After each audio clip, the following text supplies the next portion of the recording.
বাংলাদেশ সেনাবাহিনীর শীর্ষ পদে আরও রদবদল করা হয়েছে।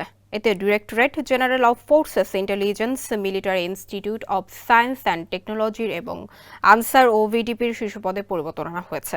সোমবার এক বিজ্ঞপ্তিতে এ তথ্য জানিয়েছে আন্তঃবাহিনী জনসংযোগ পরিদপ্তর।